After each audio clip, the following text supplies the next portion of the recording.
Bapa di surga, Bapa kami yang baik,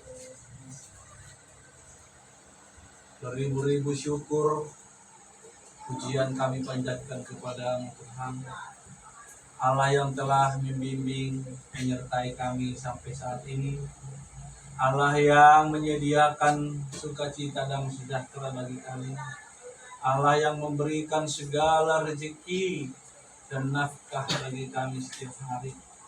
Terima kasih Tuhan buat segala rahmat anugerah-Mu.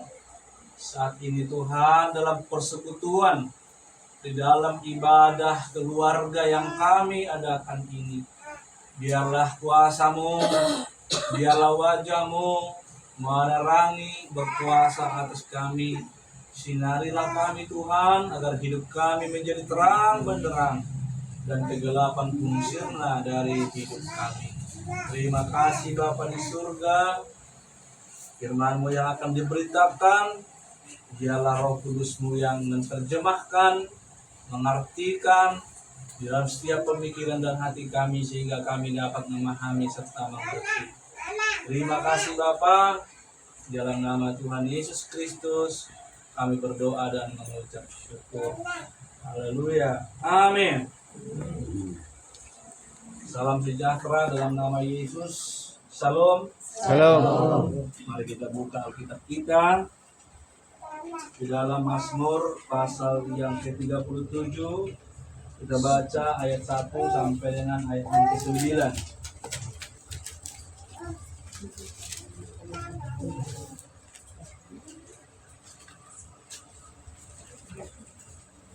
Mazmur pasal 37 ayat 1 sampai 9. Kebahagiaan orang fasik semu. Saya membaca ayat 1, Bapak Ibu ayat 2, dan kita berganti-gantian sehingga ayat yang terakhir ayat 9. Mazmur pasal 37. Janganlah marah karena orang yang berbuat jahat, jangan iri hati kepada orang yang berbuat curang. Sebab mereka segera diusut seperti rumput dan layu seperti tumbuh-tumbuhan hijau. Percayalah kepada Tuhan dan lakukanlah yang baik. Diamlah di negeri dan berlakulah setia. Dan bergembiralah kepada Tuhan, maka Ia akan memberikan kepadamu apa yang diinginkan hatimu. Serahkanlah hidupmu kepada Tuhan dan percayalah kepadanya, dan Ia akan bertindak. Ia akan menunjukkan kebenaranmu seperti terang dan hukummu seperti siang. Berdiam dirilah di hadapan Tuhan dan nantikanlah Dia. Jangan marah karena orang yang berhasil dalam hidupnya, karena orang yang melakukan tipu daya. Berhentilah marah dan tinggalkanlah panas hati.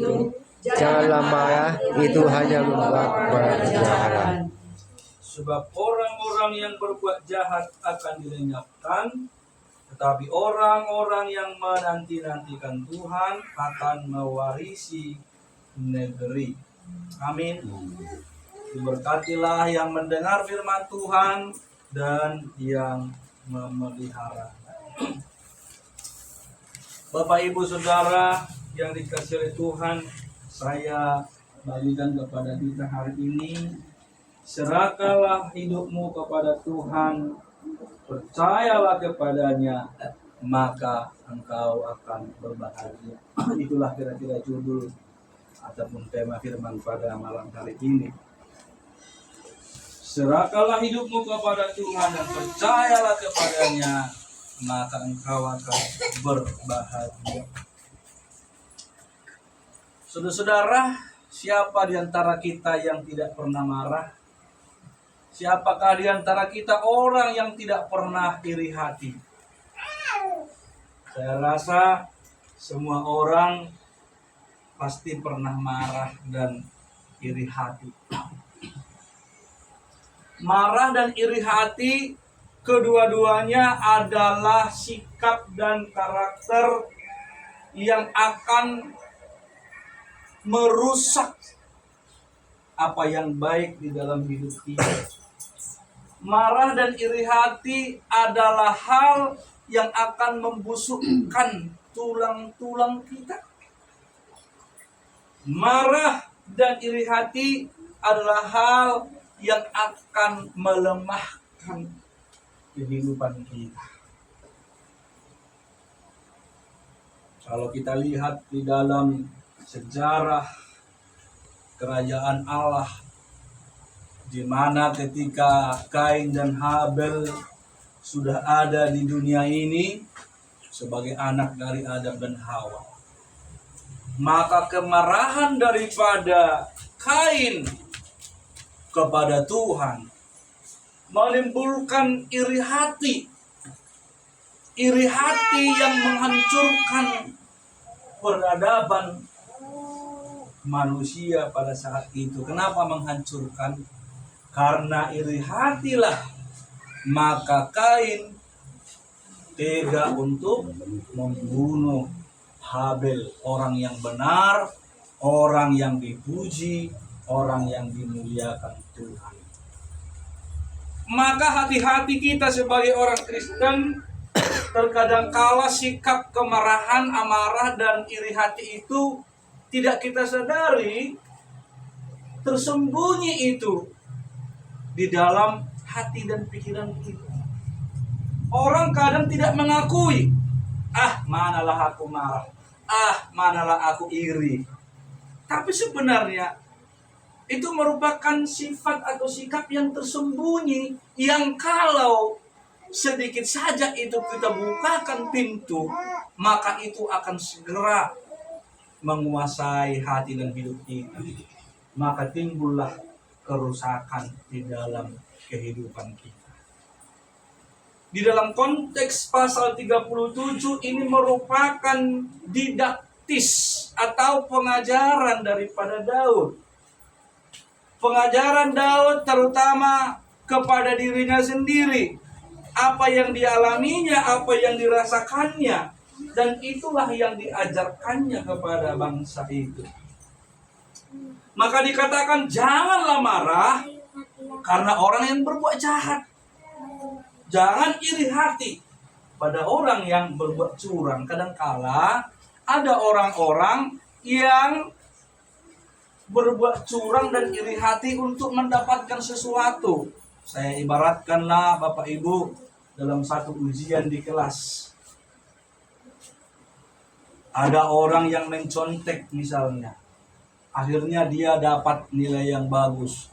Akhirnya dia lulus. Sementara orang yang jujur, yang benar tadi, dia tulus mengerjakan dari pengetahuannya. Akhirnya apa? Nilainya rendah. Bisa saja orang itu berkata, wah itu curang. Dia berhasil karena dia curang. Timbullah iri hati, kedengkian di dalam hati itu. Menurut firman Tuhan, dikatakan di sana, kita tidak boleh marah. Kita tidak boleh iri hati terhadap kecurangan-kecurangan, apalagi terhadap kebaikan dan kebenaran. Kalau adong tanah sukses, berhasil, usahana, berhasil perkaryaanna, unang hitagabe tubuh late kosong. Apalagi teal. Kalau di TV baru-baruan dari dama akan teal. Ibu kamu dari siapa? Ada dua pengacara yang sangat-sangat sombong sekali di televisi kan, berita-berita akhir-akhir ini. Anggar-anggar kekuatan, anggar-anggar harta, anggar-anggar kehebatan, anggar-anggar kemampuannya, seolah-olah kamu itu nggak ada apa-apanya, kira-kira begitu. Terjadi perseteruan, sama-sama busuk sebetulnya ya. Orang benar tidak seperti itu. Kalau kita lihat di dalam firman ini, kebahagiaan orang fasik itu hanyalah sementara. Kalau ada orang fasik, orang yang berbuat kecurangan, kejahatan, jangan kita jadi menghakimi dia. Biarlah Tuhan yang menghakimi. Itu kira-kira ya. Maka dikatakan di sini, percayalah kepada Tuhan. Percayalah kepada Tuhan. Komit. Ada bahasa Inggrisnya. Komit. Tetaplah lakukan yang baik. Jangan gara-gara ada kecurangan dari orang kita balas, kita iri. Jangan. Tetaplah lakukan yang baik. Karena kebahagiaan orang fasik itu semu. Sebentar saja dia dikatakan berkembang, ia akan segera layu dan lenyap. Akan segera lisut seperti rumput, seperti tumbuh-tumbuhan hijau. Tetapi kamu percayalah kepada Tuhan, lakukanlah yang baik, diamlah di negeri, dan berlakulah setia. Jadi di Pajojor Raja Daud, Saluhut Bangsoi, Raja Daud sebagai raja sering dia mengalami yang namanya pengalaman-pengalaman yang pahit karena ketidaksetiaan daripada bangsa itu. Tetapi Raja Daud tidak mau menggunakan kekuasaannya untuk membalaskan sakit hatinya. Tetapi dipercayakan semua kepada Tuhan. Melalui doa, diserahkan semua kepada Tuhan.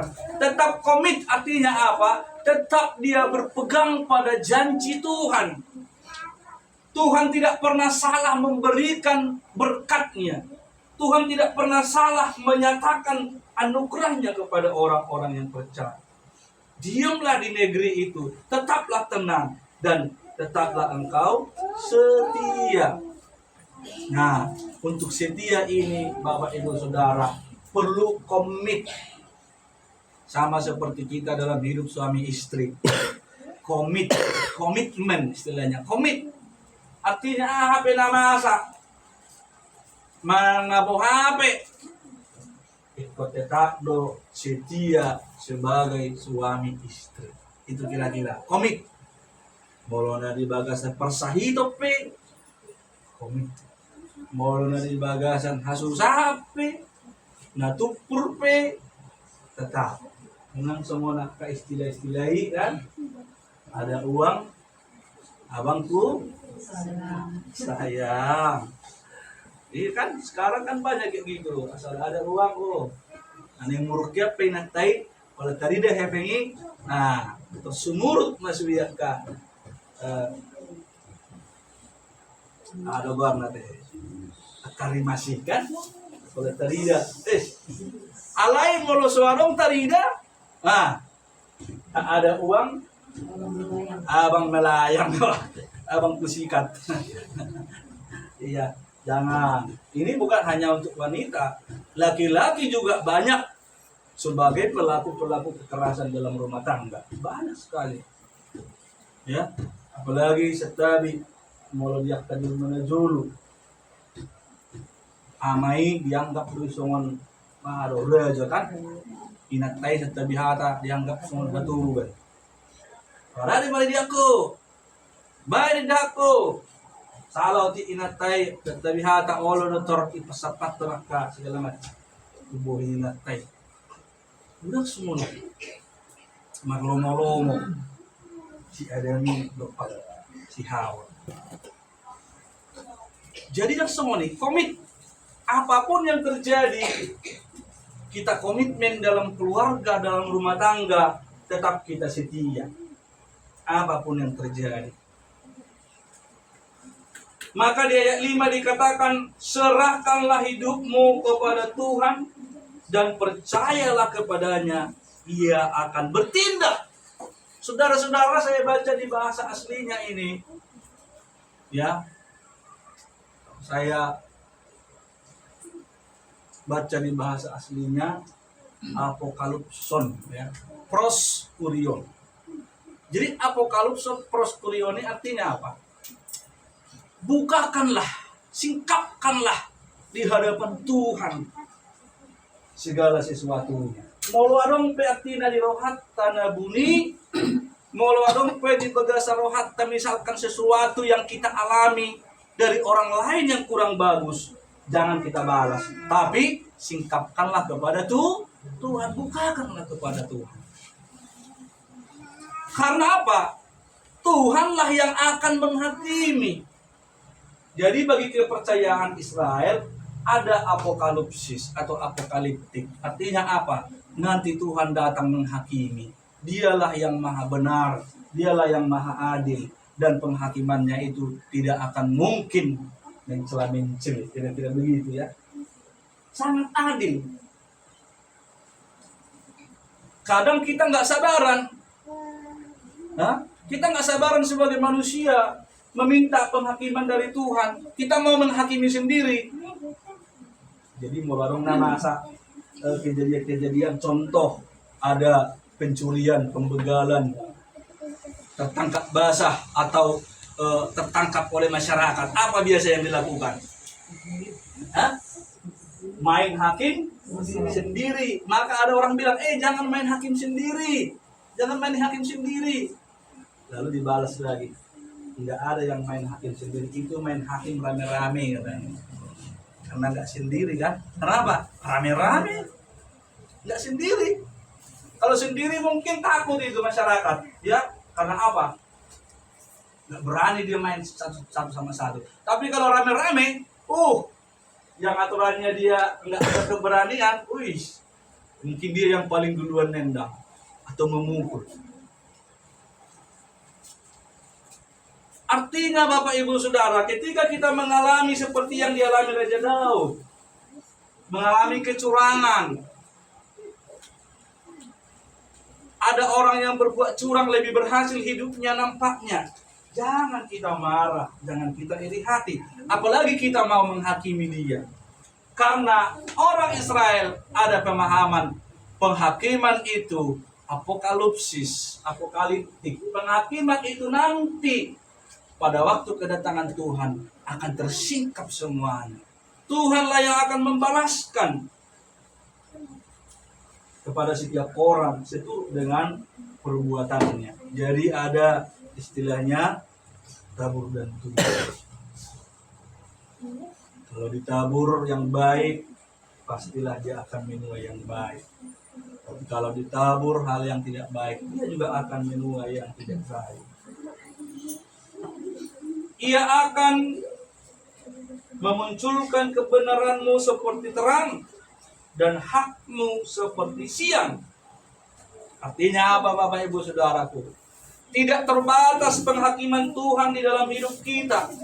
Kalau kita berlaku baik, berlaku setia kepada firman Tuhan, kendati kita mengalami ketidakadilan, kecurangan, tetapi percayalah Tuhan akan menyatakan kepada kita kebenaran seperti terang dan hak seperti siang.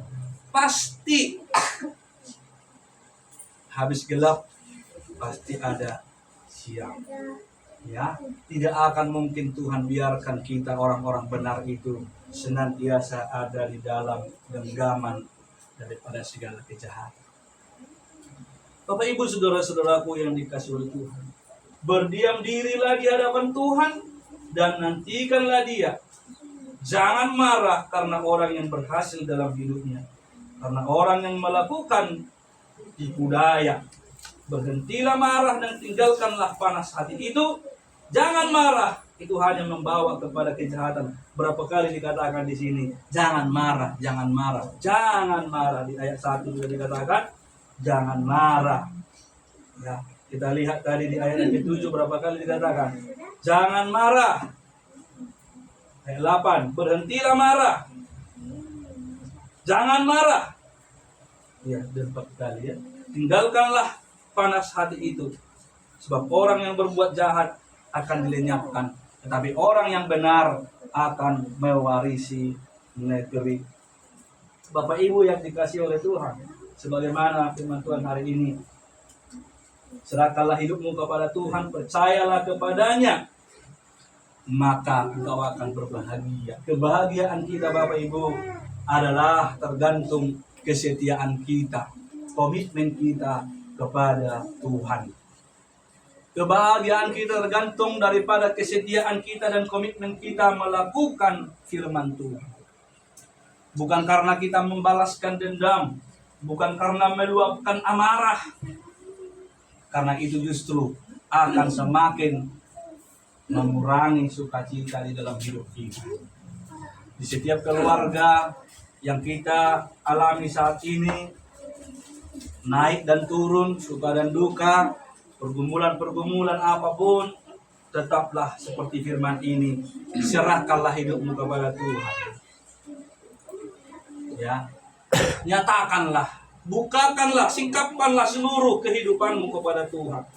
Percayalah kepadanya, percayalah kepada Tuhan, dan Ia akan bertindak. Ya, kalau di bahasa Batak ada hewan nang bisa taburu video. Pasahat ma,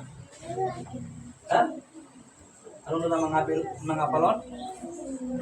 Pasahat ma. Iya, dalammu. Pasahat ma dalammu.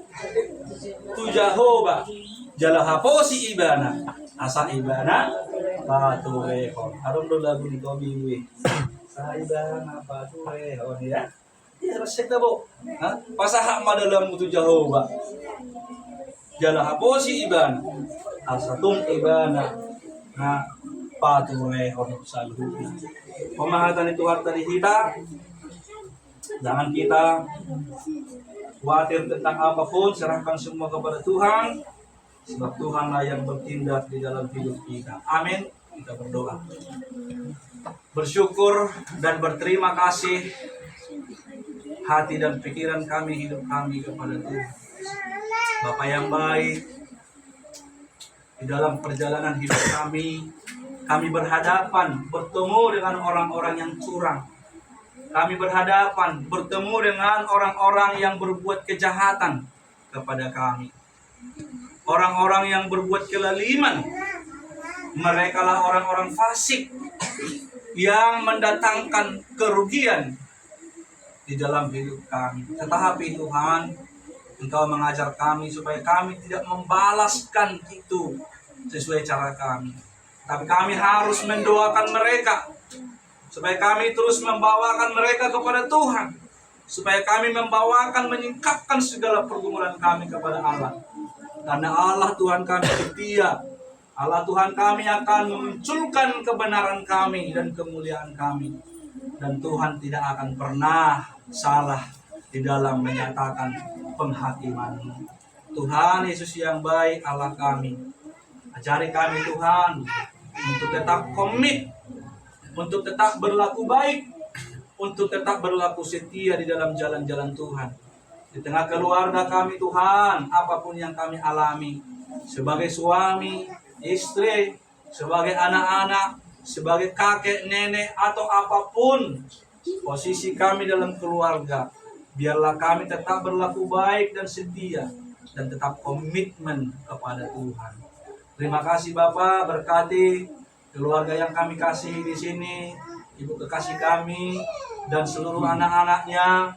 Tuhan pelihara apapun Tuhan yang menjadi pergumulan mereka, tantangan mereka. Mereka pun Tuhan tolong menyerahkan semua pergumulan mereka pada Tuhan. Karena Tuhan pasti akan bertindak di dalam setiap kehidupan mereka. Berkati kami semua Tuhan, tolong kami, pimpin kami, supaya kami tetap setia di dalam jalan firman-Mu. Terpujilah nama Tuhan, di dalam nama Yesus Kristus, Juru Selamat kami, Gembala kami yang merawat hidup kami. Doa dan mengucap syukur kepada Tuhan. Haleluya. Amin.